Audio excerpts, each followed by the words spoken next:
ஒரு புதிய திருப்பத்தை ஆண்டவர் கொடுக்கிறாரு, புதிய மாற்றத்தை கொடுக்கிறாரு. ஹல்லேலூயா. Listen the word blessing. புதிய திருப்பங்களும் புதிய மாற்றங்களும் வாழ்க்கையில் ஏற்றாங்க. இப்படி சொன்னோட சில பேருக்கு கொஞ்சம் லைட்டா பயமா இருக்கு. என்ன அப்படின்னு புதிய திருப்பம்லாம் ஓகே, அது எப்படி இருக்கும், வேற மாதிரி திருப்பமா இருந்துச்சுன்னா இன்னும் அங்க இருந்து அப்படின்னு சொல்லி ஒரு பயம் லைட்டா இருக்கு. பயப்படாதீங்க, ஆண்டவர் புதிய திருப்பம் கொடுக்கிறாருன்னா அது நல்லதாதான் இருக்கும். அவர் ஒரு திருப்பத்தை உங்க வாழ்க்கையில கொடுக்க போறாரு அப்படின்னா அது மேன்மையா தான் இருக்கும். ஆனா நான் நினைக்கல ஆண்டவர் இப்படி ஒரு திருப்பத்தை நமக்கு கொடுப்பாரு. அல்லேலூயா.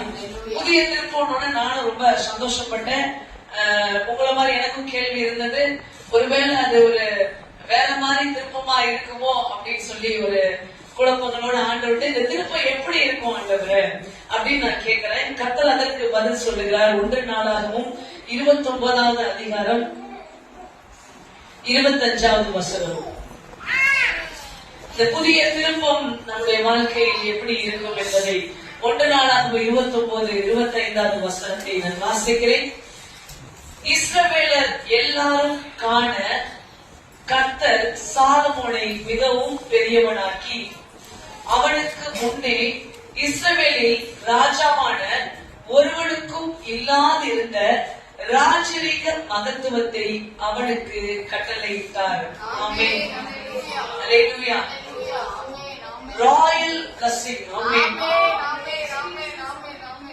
தெரியல என்னத்த பார்த்தாரோ ஆண்டவர் நம்ம கிட்ட. அல்லேலூயா. ராயல் ஹைனஸ் அப்படின்னா ராஜரீக மேன்மை. அப்படி நீங்க பாத்துருக்கீங்களா? சிலர் பாத்தீங்கன்னா அந்த ராஜரீக தோரணையில இருப்பாங்க. அல்லேலூயா. அந்த ராஜரீக தோரணையில் ஆண்டவர் கொண்டு செல்ல விரும்புகிறார். ஆனா நம்ம இப்ப இருக்கிறது அப்படியான சூழ்நிலையா இருக்காது.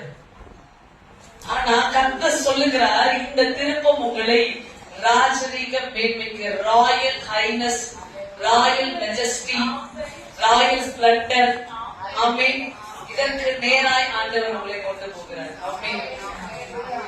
சாலமோனின் தேவன் தான் இந்த வருஷம் நம்மை ஆண்டு கொள்ளுகிறார் என்று நான் விசுவாசிக்கிறேன்.